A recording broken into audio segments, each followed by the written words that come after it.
सनकादि ऋषियों ने नारद जी को श्रीमद् भागवत की कथा सुनाई और सनकादि ऋषियों ने बताया कि महाराज जब भगवान अपने धाम को जाने लगे द्वापर के अंत में, तो सब ऋषि मुनि ने कहा कि प्रभु आप चले जाएंगे तो यहाँ पर धर्मपरायण लोगों की रक्षा कौन करेगा? जो अच्छे लोग हैं यहाँ पर संसार में, भगवान के भक्त हैं आपके, उनकी कथा उनकी रक्षा कौन करेगा? और कलयुग में निर्गुण भक्ति बहुत कठिन है।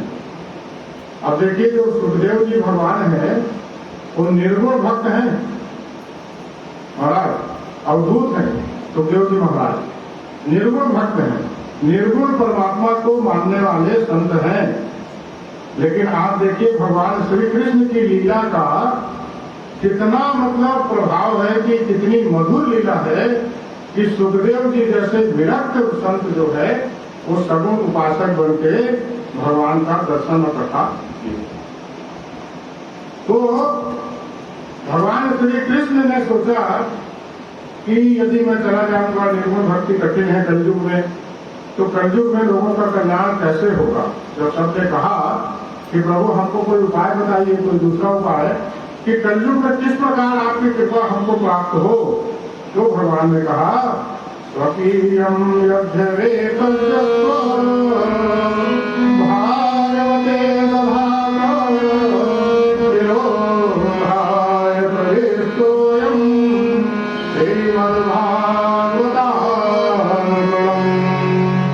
भगवान श्री कृष्ण जो है वो स्वयं अपना सूक्ष्म शरीर धारण करके श्रीमद् भागवत में प्रवेश कर गए।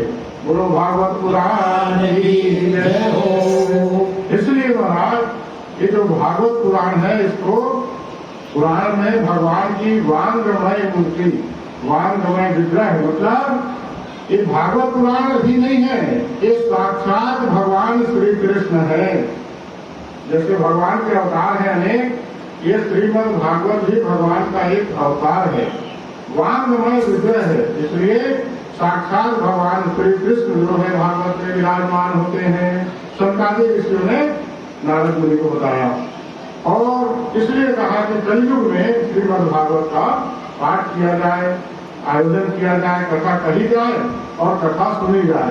कहने वाले का भी कल्याण होता है, सुनने वाले का भी कल्याण होता है। और महाराज को ज्यादा मालूम है कि सुनने वालों का महत्व ज्यादा है, सुनैया बन के महत्व जो है कथा कहने वालों से ज्यादा है। कई बार कथा कहने वाले का तो कल्याण नहीं होता, सुनने वाले का कल्याण हो जाता है। जब किस भाव से आप कथा कह रहे हैं और किस भाव से आप कथा सुन रहे हैं, इसी से आपको पुण्य की प्राप्ति होगी। ये मुख्य है। हमारा क्या भाव है कहने का और आपका क्या भाव है सुनने का। तो इस तरह से भक्ति के पुत्र ज्ञान और वैराग्य का उद्धार हुआ। अब आगे गोकर्ण की कथा बताते हैं कि तुंगभद्रा तटे पूर्वं भुवनम् यत्र वर्णाभरणे सद्धर्मतः श्रीतस्य देशो दिशा द्वितीयैव भास्करः आत्मदेव मुखे तस्मिन् सर्ववेद विशारदा। तुंगभद्रा नदी के तट पर एक ब्राह्मण रहते थे। अब ब्राह्मण का नाम था आत्मदेव और ब्राह्मण बड़े सदाचारी थे और वेद को जानने वाले थे, धर्म को जानने वाले थे और धर्म कर्म करने वाले थे और बड़े ही सदाचारी धर्मात्मा थे। तो उनकी एक पत्नी थी और भागवत में लिखा है कि भिक्षु को वित्तवारं को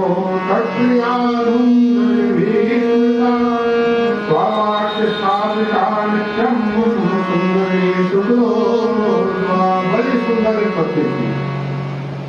आत्मदेव महाराज की पत्नी बड़ी सुंदर थी जिसका नाम था धुंधुली, लेकिन देखने भर में सुंदर थी और उसके अंदर 3 दुर्गुण थे। और ये 3 तो दुर्गुण जो है कभी भी किसी स्त्री के व्यवहार में नहीं होना चाहिए। जिसके व्यवहार में ये 3 दुर्गुण रहेगा स्त्री के, उस घर का कल्याणी कल्याण है। धुंधली में 3 दुर्गुण थे महाराज। एक सबसे पहला दुर्गुण तो था कि वो आलसी थी। स्त्री को कभी भी आलसी नहीं होना चाहिए। क्यों? पूरा घर के बोझा तो मेरे ऊपर है। एक तो तौलिया नहीं मिला था तो आदमी वही पूछी कहाँ है तौलिया को, लड़का मैंने कुछ चाहिए तो वो वही पूछी कहाँ है वो सामान, लड़का वही भोजन मांगी और मुखिया भी घर के वही भोजन मांगी। कहने मतलब कि जो औरत है, स्त्री जो है, वो यदि आलसी हो जाएगी तो घर का काम काज पूरा अस्त व्यस्त हो जाएगा। और जब घर का काम अस्त व्यस्त हो जाएगा तो कलह पैदा होगा, लड़ाई पैदा होगी, ये नहीं हुआ, वो नहीं हुआ, ऐसे नहीं हुई, वैसे नहीं हुई। तो शास्त्र पुराण भी कहते हैं कि स्त्री के अंदर में आलस्य का गुण नहीं होना चाहिए, क्योंकि सबका पालन स्त्री ही करती है घर में और घर का पूरा भार उसी के ऊपर होता है। इसलिए आलस्य जो है, स्त्री के अंदर में आलस्य का दुर्गुण नहीं होना चाहिए। और दूसरा दुर्गुण जो है धुंधली के अंदर में था कि बहुत जिद्दी थी, अकेली थी, एकदम हार जाने वाली, अड़ियल। तो महात्मा कहते हैं, पुराण कहते हैं कि स्त्री को अड़ियल भी नहीं होना चाहिए, क्योंकि स्त्री को 2 कुल लेके चलना पड़ता है, अपने मायके का कुल, अपने ससुराल का कुल। तो उसको जो है सामंजस्य बिठा के चलेगी तब परिवार चलेगा। हमारे जाएगी नहीं, मैं जैसे दबे नहीं कराऊँ तो यहाँ मैं जावे नहीं कर रहा हूँ, तो बात तो मैं मानवे नहीं कर रहा हूँ, हमारे बात करते मान। अगर एक स्त्री महिला जो है वो इस तरह से हट जाएगी महाराज, तो घर में शांति नहीं रहेगी, शांति बिगड़ जाएगी। इसलिए और स्त्री की तुलना जो है धरती से की गई है कि धरती जो है सब कुछ जैसे सहती है, ऐसे ही स्त्री भी सब कुछ सहती है। धरती माता के समान तुलना स्त्री का किया गया है। इसलिए स्त्री को अड़ियल नहीं होना चाहिए। हमारे यहाँ नारी पूज्य है, नारी की पूजा होती है, और जहाँ नारी की पूजा होती है वहाँ देवता रहते हैं। तो नारी बहुत पूज्य है, इसलिए नारी को अपने अंदर में दुर्गुण नहीं लाना चाहिए, आलस्य का दुर्गुण नहीं होना चाहिए और अड़ियल नहीं होना चाहिए, हठी नहीं होना चाहिए। और तीसरा जो है, कभी भी स्त्री को मिथ्या भाषण ना करो, झूठ नहीं बोलना। ये दुर्गुण कलयुग में बहुत ज्यादा है। ये कलयुग में दुर्गुण ज्यादा आ गए हैं। तो 3 दुर्गुण जो है नहीं होना चाहिए। ये तीनों जो है घर गृहस्थी के अशांति का कारण है। और ये तीनों दुर्गुण जो है किसके अंदर में थे? धुंधली के अंदर में, आत्मदेव की पत्नी। अब महाराज आत्मदेव बहुत संतोषी जीव, बहुत संतोषी जीव।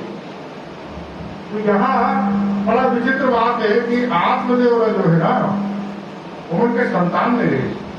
तो ब्राह्मण देवता में बड़ा दुख है कि संतान नहीं है मोल, लेकिन धुंधली बड़ा प्रसन्न है। जो पत्नी है उनका धुंधली, वो बहुत प्रसन्न है। वो सोचे अच्छे नहीं है।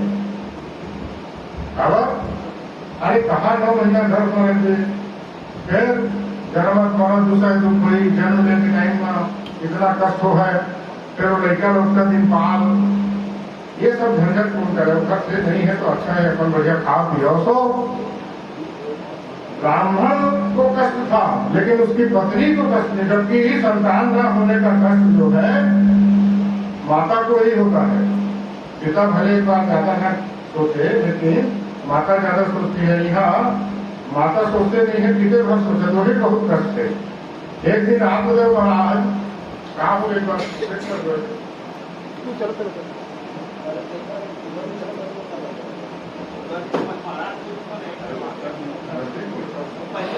एक बार आत्मदेव महाराज वन में गए, और वन में जाकर के और वहां से आ रहे थे, लौट रहे थे महाराज घर को। एक बात ध्यान रखिएगा कि घर में जब माहौल वातावरण अच्छा नहीं होता है तो घर जाने का मन नहीं होता, कोई किसी का भी। घर में यदि माहौल अच्छा नहीं है तो घर जाने का मन नहीं होता कई बार, लेकिन घर तो जाने पड़ता है। कहाँ जाते थे? घर नहीं जाते तो रहू के घर जाते तो घर तो जाना ही पड़ता है। अब आत्मदेव महाराज को लौट रहे थे तो घर जाने का मन नहीं हुआ महाराज, बहुत दुखी थे। तो वहीं एक पीपल के पेड़ के नीचे बैठ गए और बड़े दुखी। तो वहां से एक सिद्ध पुरुष ब्राह्मण निकले। ब्राह्मण देवता देखे कि एक बहुत दुखी व्यक्ति बैठा है, वो भी ब्राह्मण है, तो उसके पास में गए। उससे पूछे ब्राह्मण से कि ब्राह्मण देवता आप इतने दुखी क्यों हैं?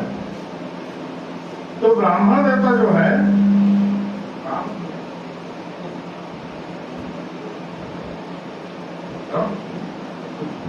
ब्राह्मण देवता बताए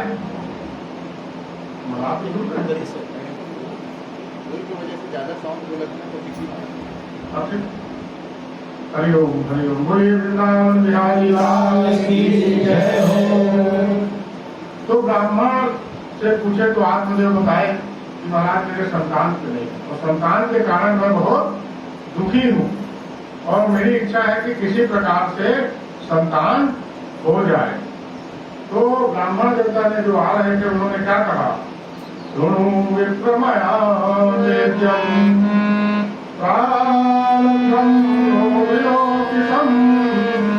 सत्य जन्मावधि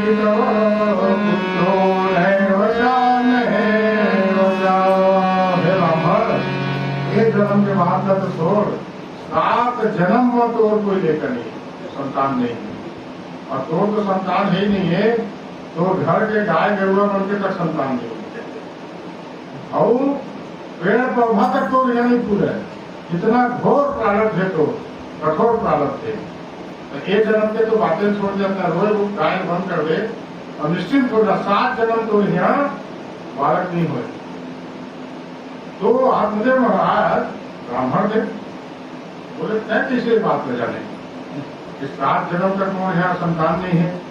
अगर तय ये बात जान चुके तो तय ये जरूर जाना चुके कि मोर संतान किसी है। आप सिद्ध पुरुष हैं, सिद्ध महात्मा है, आप जान कैसे लिए कि 7 जन्मों का मेरा कथा आप जान लिए, तो आप साधारण पुरुष नहीं है।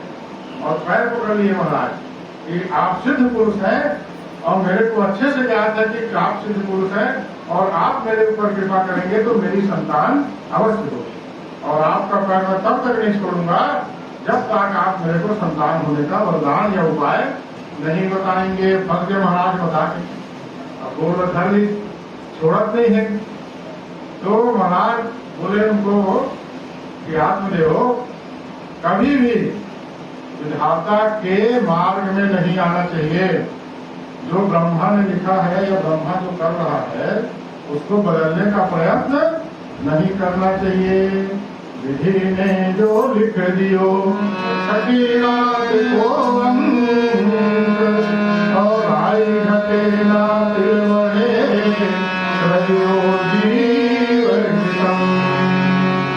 ब्रह्मा ने जो लिख दिया हमारे कपाल में, उसमें से राई और फिर घटने बढ़ने का संभावना नहीं है।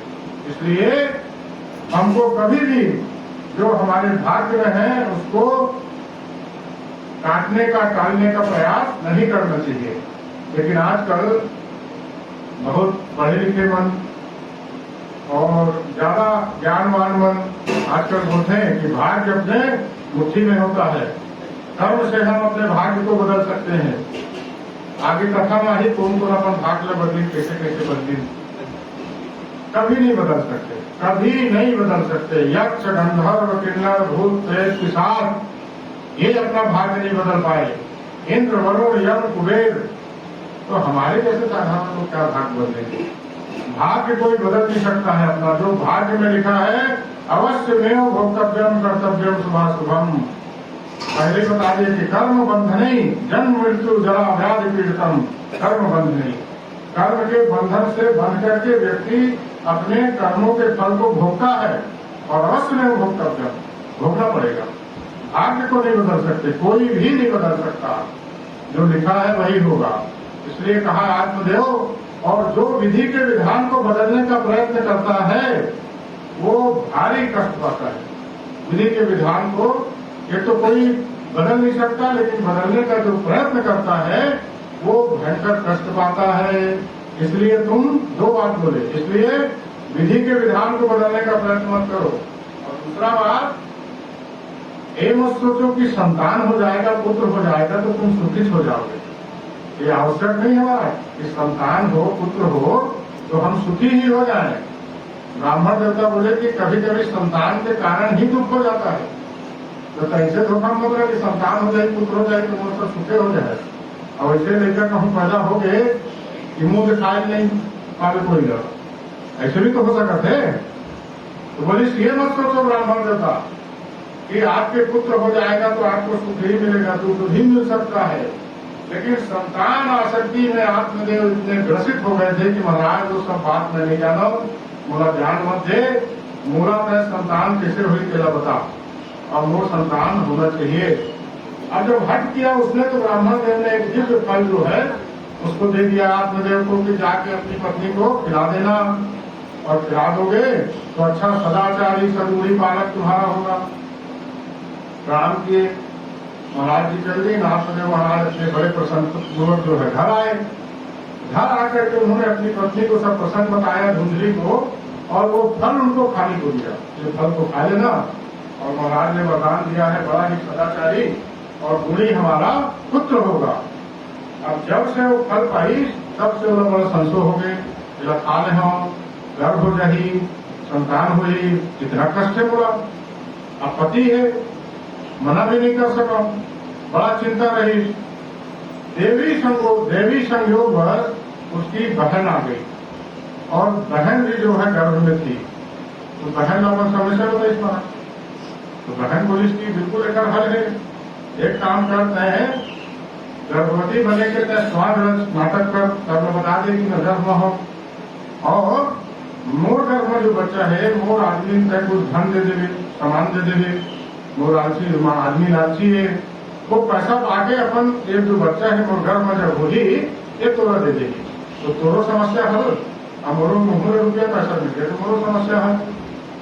बड़ा प्रसन्न हो गए और बोले तो महाराज ने बोल दे कि फल मैं खा डालेंगे, ये झूठ बोल दिए, असत्य भाषण, मिथ्या भाषण। और जब आत्मदेव महाराज पूछे, हाँ महाराज खा लो, फल खा ले, अब भगवान की कृपा से, वाहन की कृपा से, तुम्हारी कृपा से कुछ दिन में बाल गोपाल हमार आ जाएगी। और कुछ दिन में बाल गोपाल आ गए, पेट के स्वांग रच ली महाराज पाखंड, और सबको लग रहा है कि पुत्र होने वाला है।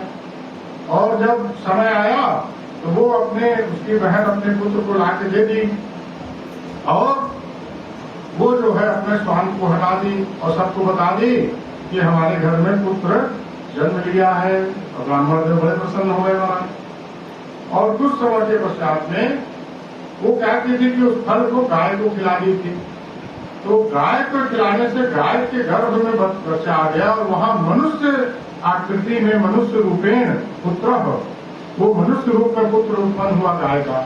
लेकिन उसके कान जो है गाय की तरह ही थे बड़े बड़े, तो उनका नाम हुआ गोकर्ण, गाय के कर्ण के समान गोकर्ण महाराज। और इनके जो पुत्र हुए जो हुए नहीं, देखिए विधि का विधान था कि 7 जन्म तक संतान नहीं है, तो संतान तो हो ही नहीं 7 जन्म तक, और 1 जन्म तो हो इसने, ये तो पाखंड कर दिए कि हाँ हो गया। और वो ला के उनकी बहन जो है अपने पुत्र को दे दी। उस पुत्र का नाम हुआ धुंधकारी, और जैसे नाम तैसे गुण। धुंधकारी अब जैसे जैसे जैसे जैसे बड़ा हुआ महाराज, वैसे वैसे अत्याचारी आतताई होने लगा, विधर्मी होने लगा। और वो गोकर्ण महाराज जैसे जैसे बड़े हुए, वो ऋषि मुनियों के जो है सत्संग में आकर के और ज्ञानी होने लगे, सदमार्ग पर चलने लगे, सदाचरण करने लगे, और वेद मार्ग को अपनाने लगे। और धुंधकारी जो है वो चोरी, झगड़ा, मदिरा, मांस भक्षण, ये सब दुर्गुण जो है उसके अंदर में आने लगा। और धीरे धीरे धीरे महाराज वैश्यागमन भी करने लगा। और ये जो गुण आने लगे, यदि दुर्गुण किसी के अंदर में, तो धन के नाश होने का सबसे बड़ा कारण यही, धन नाश होता है। आप कोई भी हो ये सब नशा दुर्गुण करे तो धन का नाश होता है। तो धीरे धीरे धीरे धीरे महाराज सभी धन का नाश होने लगा। और ऐसा जो पुत्र है वो अपने माता पिता की बात सुनने वाला है।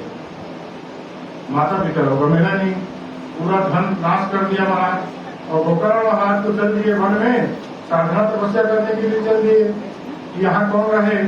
ऐसे लोगों के साथ में भी नहीं रहना चाहिए। तो गोकर्ण महाराज चल दिए वेद अध्ययन करने के लिए, धर्म का काम करने के लिए, और ये जो है धीरे धीरे महाराज अपने घर परिवार की संपत्ति को जो है ये नाश कर दिया। कौन? धुंधकारी। अब बाद में जब इसकी संपत्ति पूरी नष्ट हो गई, संपत्ति समाप्त हो गई, अब जब कोई शराब और जुआ ये जो है ना ये धन संपत्ति नाश करने का ही साधन है, और 100 कलह और 100 संकट उत्पन्न करने का साधन है, इसीलिए इसको वर्जित किया गया है। अब उनका भी यही हाल हुआ धुंधकारी का कि उसने जो है अपने पिता के द्वारा कमाई हुई धन संपत्ति को भी बेच दिया, और खुद तो कुछ कमाया नहीं, और धीरे धीरे धीरे धीरे एकदम निर्धन हो गया। अब निर्धन हो गया महाराज तो आत्मदेव महाराज बड़ा दुख अपने मन में उनके फिर हो गया। देख, संतान नहीं हो रही से तब दुखी रही से, और संतान हो गए तो फिर दुखी हो गए, और अब ज्यादा दुखी हो गए। अब ज्यादा दुखी होकर बोल रहे हैं कि इससे तो अच्छा था कि मेरी कोई संतान नहीं होती, मैं किसी को मुंह दिखाने के लायक नहीं हूँ, पूरे धन को नष्ट कर दिया, पूरे हमारे जीवन में कलंक लगा दिया, ऐसा पुत्र भगवान किसी को ना दे। अब कहीं तो मांगे है तो तुरंत से लेकिन उस समय वो बोले नहीं थे कि आत्मदेव विधि के विधान में बदलने का उसका प्रयत्न मत करो, संतान नहीं है तो नहीं होगा। अब प्रयत्न करे तो धुंधकारी मिला। अब महाराज उसको जीने का मन नहीं हुआ, बड़ा दुखी। तो गोकर्ण महाराज आए, गोकर्ण महाराज अपने पिता के पास गए, पिता ने बताया तो गोकर्ण महाराज ने उपदेश दिया कि पिताजी अब जब घर में लड़का मन सुने नहीं ना, दोनों पुछारी हमारे नहीं रहे लड़का मन के सामने या कोई के सामने, और हमारे जब कोई पुछारी नहीं है और दुखे दुख मिला थे तो घर त्याग कर देना ज्यादा उचित है। या तो मुंह बंद करके बैठे रहा, नहीं बड़े बाबू बोलते कि दुख और खा चुपचाप बैठे रहा, या तो ये जीवन जियो आप कि जो हो रहा है उसको होने दो, आंख बंद कर लो, और नहीं तो त्याग देते गृह, घर को त्याग कीजिए, आप वन में चले जाइए महाराज, और भगवान का स्मरण कीजिए, आपका कल्याण होगा। उनके पिताजी जो है ये ठीक बात में बताई से करके अपन कमंडल मंडल उठा के जंगल में चल गए। भगवान इसमें लेकर कमल मत जाए, देखा कहा माँ बाप की दशा हो। तो उनके पिताजी आत्मदेव वहां चले गए, उनके पीछे पीछे गोकर्ण महाराज चले गए। अब ये महाराज वेश्याओं के पास जाता था, अब वहां तो धन नहीं दोगे तो वहां तो प्रवेश नहीं मिलेगा। अब महाराज जब इसको भगाने लगे तो आके अपनी माता धुंधली को मारने लगा, पैसा दे, कहाँ गाय है, कहाँ रखे है, कहाँ बचे है, सोना है, चांदी है, कहा है, बर्तन भाड़ा तक लो देती, बर्तन भाड़ा दे दिए महाराज, और अपनी माँ को मारने लगा। बोला पैसा चाहिए, क्या चीज पर चाहिए? शराब पिए, मदिरा सेवन, बता। अब जहां भी वही कह दे तो गहना गुठा लड़ाए है, कपड़ों में रखे है, छुपाए है, बता। अब वो कहा कुछ नहीं है, जब तक रही तो तेरा तो तैनात करना नहीं। अब कहा बचे नहीं है, अब नहीं मिला थे तो गुस्सा बाप अपन गाड़ी ला मारा थे। कितना अधर्मी पुत्र, माँ बाप को जो कष्ट दे वो जीवन में कभी सुखी नहीं रहेगा। माँ बाप को कष्ट देने वाला पुत्र जीवन में सुखी नहीं रहेगा। ये भागवत पुराण में और कई पुराण में लिखा हुआ है। अब मारा थे बंधाई है, मारपीट के भग गए। अब करदाइयों कही महाराजों का जंगल रेट ले है, ऐसा भरोसा मुझे छोड़ के है, अब मैं ठीक है कहा करो। तो दौलत गए और एक टुकू मामा भूल गए, और राम नाम सत्य हो गए। बोलो वृंदावन बिहारी लाल की जय। अब महाराज वो देखा कि अब तो धन कहीं से नहीं मिला थे, तो कहाँ से लाओ? तो आज भी आप देखेंगे कि बहुत लोग अपने नशा की आदत के लिए, नशा करने का आदत है, नशा पर पैसा लगी, पैसा नहीं मिला थे तो चोरी करो। मैं तो वकील हूँ तो मैं जानत हूँ बहुत जन पकाते खाना माथे कागज चोरी करे नशा करेगा। अच्छा ये खाना पकाते बहुत जन नशा की आदत है, नशा महंगा है, पैसा है नहीं, तो क्यों किए चोरी? नशा करना रही साहब तो चोरी करे। तो यही जो है ये धुंधकारी भी चोरी करने लगा। अब नशा पड़ा है तो चोरी कर करके देने लगा, शराब पीने लगा, रेस्टोरेंट को देने लगा, और उसके बाद बर्तन भाड़ा सोना चांदी जो मिल जाए। अब आदमी एक बार चोरी करे शुरू करे तो जो मिला सब चुराने लगा है। तो चुरा के महंगा महंगा सामान ला के उनके यहाँ रखता था, बेचारों के यहाँ। उन लोग एक दिन सोचे कि तो एक न एक दिन यहाँ पकड़ा ही चोरी कर रहे थे, और पकड़ा ही है तो सामान हमारे पकड़ा ही तो हम पकड़ा वो। अब यह कोई काम करे नहीं गए है, धन संपत्ति तो सब नाश हो गए है। तो पांचों जन मिल के महाराज तो फिर गला दबा के मार डाली, सब मिल के गला दबा के मार डाली।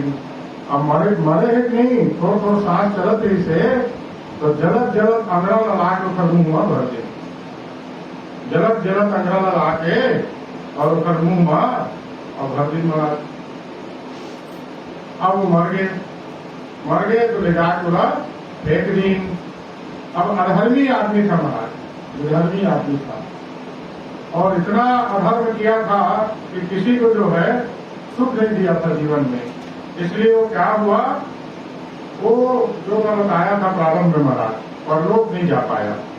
उसके पाप इतने हो गए थे कि परलोक नहीं जा पाया और प्रेत योनि में चला गया, और प्रेत योनि में भटक रहा है यहाँ से वहाँ, और अनेक प्रकार के कष्टों को पा रहा है।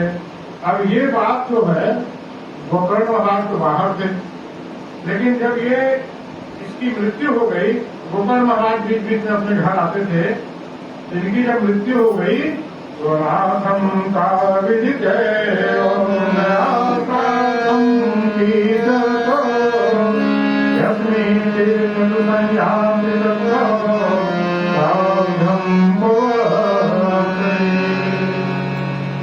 अब धुंधकारी महाराज एक प्रकार से अनाथ हो गया था, माँ बाप रही नहीं, भाई छोड़ के चल दी, तो अनाथे तो हो गए। तो गोकर्ण महाराज ने उसको अनाथ जान करके जो हमारी विधि बताई गई है उस विधि के अनुसार जो है उन्होंने श्राद्ध किया। उसका पिंडा 10 गांठ का पिंडा, मासिक पिंडा, त्रैमासिक पिंडा, छमासिक पिंडा, वार्षिक पिंडा, और गया श्राद्ध करके आ गए कि मेरे भाई को है तो भाई मेरे भाई को मुक्ति मिल जाए, इस लोक से परलोक चला जाए करके वो जाकर के गया श्राद्ध वो करके वो आ गए। लेकिन महाराज इतने अधर्म और इतने पाप थे कि वो उसकी गति नहीं हुई। और एक बार जब सुखदेव जी गोकर्ण महाराज आए थे अपने घर, और घर के आंगन में जब सो रहे थे तो वहां वो पहुंचा धुंधकारी प्रेत, और कभी बवंडर चलने लगा, कभी जोर जोर से आग दिखने लगी, कभी जोर जोर से अंधा चलने लगी, अनेक रूप में प्रकट होता था, लेकिन दिख नहीं पा रहा था किसी को। तो बड़े साधक थे गोकर्ण महाराज, जल लेके कमंडल से जैसे उसके ऊपर मारे वो प्रेत प्रकट हो गया, धुंधकारी प्रेत प्रकट हो गया। ओ यू यम, गोकर्ण पूछे कि तुम कौन हो? हम तो भ्रातः, मैं तुम्हारा भाई हूँ। अब बोला भाई याद आई से, अब जब भोगा थे कष्ट ना तो भाई याद आते, कहते हैं गोकर्ण मैं तुम्हारा भाई हूँ, अपने अधर्म के कारण पाप के कारण प्रेत योनि में चला गया हूँ और भारी कष्ट पा रहा हूँ भाई, बहुत कष्ट पा रहा हूँ, किसी प्रकार से मेरे लिए जो है उपाय करो और मेरे को इस प्रेत योनि से मुक्ति दिलाओ। अब गोकर्ण महाराज बड़े आश्चर्य में पड़ गए कि सब तो मैं श्राद्ध कर रहे हूँ। अपन ऐसा सोचते हैं महाराज कि श्राद्ध कर दिए तो गति हो गया, मिल गया गति, लेकिन गति बना है कि नहीं बना है ये तो हमको मालूम नहीं रहता। तो गोकर्ण महाराज बड़े आश्चर्य हो गए, क्योंकि चलो आजकल मान लो हम लोग को विधि विधान नहीं मालूम है, कहीं त्रुटि हो जाए तो पिंडा ठीक से न पड़े, श्राद्ध ठीक से ना हो, लेकिन गोकर्ण तो महारत थी इसमें उनको, गोकर्ण महाराज को, और उनका किया हुआ श्राद्ध और उसके बाद भी उनकी गति नहीं बनी क्योंकि इतना अधिक पाप था। तो बड़ा आश्चर्य हुआ। तो गोकर्ण महाराज ने कहा कि मृतक के गति के लिए श्राद्ध कर्म जितने किए जाते हैं वो सब कर्म मैं कर चुका हूँ, गया श्राद्ध भी कर चुका हूँ। अब इसके बाद भी तुम्हारी गति नहीं हुई है, नहीं बनी है, सदगति नहीं हुई है, तो और काय कर उपाय होते वो तो बड़ा मालूम नहीं है। अब मैं क्या कर सकता हूँ? जो मैं कर सकते हैं वो तो मैं कर लिया। भाई हम जो कर सकते हैं उतने तो करेंगे।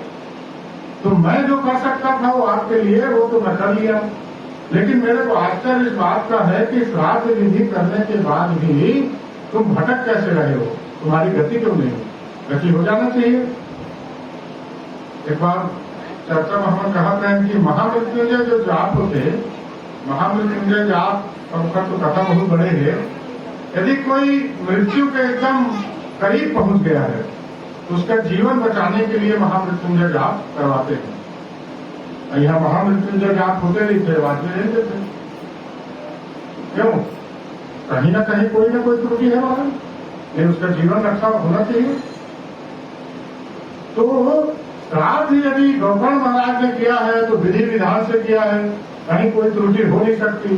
तो उन्होंने सोचा कि फिर मेरे भाई की गति क्यों नहीं हुई, इसलिए वो ऋषि मुनियों से वो पूछने के लिए निकल पड़े और वहां जाकर सबसे पूछने लगे कि इस तरह से है, अब मेरे भाई की मुक्ति कैसे होगी, वो मृत्यु में है, मेरे को बताइए। तो सारे ऋषि मुनि महात्मा कि जो लिखा है, जो विधि है, जो आपको मालूम है वही हमको मालूम है, तो यही विधि है। अब इस विधि में यदि उसका कल्याण नहीं हुआ, उद्धार नहीं हुआ, तो हम क्या कर सकते हैं? तब महाराज गोकर्ण जी जो है, देखिए सबसे पहले ज्ञान की प्राप्ति किसको हुई? सबसे पहले ज्ञान ब्रह्मांड में किसने प्राप्त किया? सबसे पहले ज्ञान ब्रह्मांड में सूर्य देव ने प्राप्त किया। दुनिया के सब ब्रह्मांड का सब ज्ञान, सब रहस्य, गूढ़ रहस्य, गूढ़ो रहस्यामी, ये सारे गूढ़ रहस्य सूर्य भगवान के पास है। गीता में भगवान कृष्ण ने भी कहा कि मैंने ये ज्ञान सूर्य को दिया था। तो सुखदेव महाराज ने सूर्य की आराधना की और सूर्य भगवान को प्रसन्न किया। सूर्य भगवान से हाथ जोड़कर पूछा कि आप मेरे को बताइए कि मेरे भाई की मुक्ति कैसे होगी। तब जो है सूर्य भगवान ने ये ज्ञान दिया। उनको क्या ज्ञान दिया कि श्रीमद् भागवतम मुक्ति सप्ताहम सूर्यवंत सर्वधैर्य रूपम। हे गोकर्ण, कलयुग में यदि मुक्ति नहीं मिली है तो श्रीमद् भागवत की कथा से मुक्ति की प्राप्ति होती है। इस कारण जाकर के श्रीमद् भागवत कथा करो और उस प्रेत को श्रीमद् भागवत की कथा सुनाओ। तो जो इस श्रीमद् भागवत की कथा को सुनेगा उसकी मुक्ति होगी। तब जो है वो आए गोकर्ण महाराज, और गोकर्ण महाराज ने स्वयं वक्ता बन करके अपने भाई धुंधकारी को कथा सुनाने के लिए आयोजन किया। सुंदर कथा स्थल बनाया गया। गोकर्ण महाराज आकर विराजमान हुए और एक जो है 7 ग्रंथि का महाराज, मतलब 7 गांठ का एक बांस ये जो लगा है वहां पर एक बांस जड़ाया। और वहां जब देखे कथा हो रही है, कभी भी कहीं किसी को पता चले कथा हो रही है तो वहां जाना चाहिए। तो बहुत लोग वहां पर संत महात्मा साधु आ गए और जब सब लोग आ गए तो वहां पर वो प्रेत भी आया, धुंधकारी भी आया कि मेरे लिए जो है कथा कही जा रही है। समास्तु महाया को विस्मय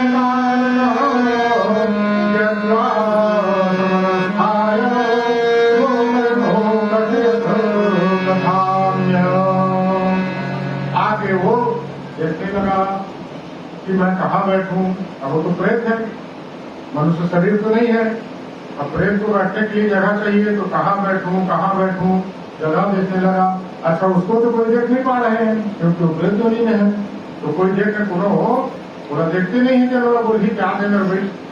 तो दिखाई नहीं देते, वो अपन भर जगह हो जाते हैं।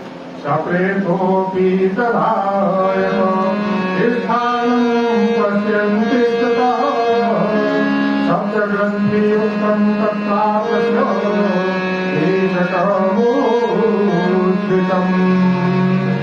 तब उसने स्वयं देखा कि एक 7 गांठ का बांस जो है वहां पर गड़ा हुआ है, तो सबसे नीचे की गांठ में जाके घुस के बैठ गया वहां। और फिर गोकर्ण महाराज ने कथा सुनाई, श्रीमद् भागवत की कथा, सप्ताह यज्ञ। उस धुंधकारी ने जो है उसने पूरा सुना और बड़े धैर्य से सुना उसने। और जब 7 अध्याय का श्रवण उसने कर लिया कथा का, तब लिख रहे हैं कि एवं सप्तदिने चैवं सप्तग्रन्थि भेदनम् विश्वासराजकशिष्कन्धम् सवताप्रेतबहुजः। एक स्कंध हुआ एक दिन हुआ महाराज, तो बांस की एक ग्रंथि फट गई, एक गांठ खुल गई। दूसरा में दूसरा, तीसरे में तीसरा, चौथे में चौथा, पांचवे में पांचवा, छठवें में छठवा और सातवें में सातवां। तो 12 स्कंध श्रवण। जब 12 स्कंध की कथा उसने सुन ली तो 7वां ग्रंथि जो है वो फट गया, 7वां गांठ बांस का फट गया और प्रेत जो है मुक्त हो गया, योनि से मुक्त हो गया। और लिख रहे हैं कि दिव्य रूप धरो मुकुटि कुंडल हिंसयो ईतवासा धनस्योयो जानत तुलसी महिन्द्रितमः।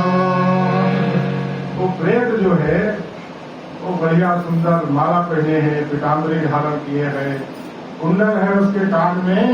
और कहा जा रहा है महाराज, वो घोर लोक को जा रहा है, परम धाम को जा रहा है। देखिए, जिसको दूसरे लोक में जाना था, इतना अधर्म पापी, वो जो है भगवान के धाम को जा रहा है, उसकी जो है वो मुक्ति हो गई।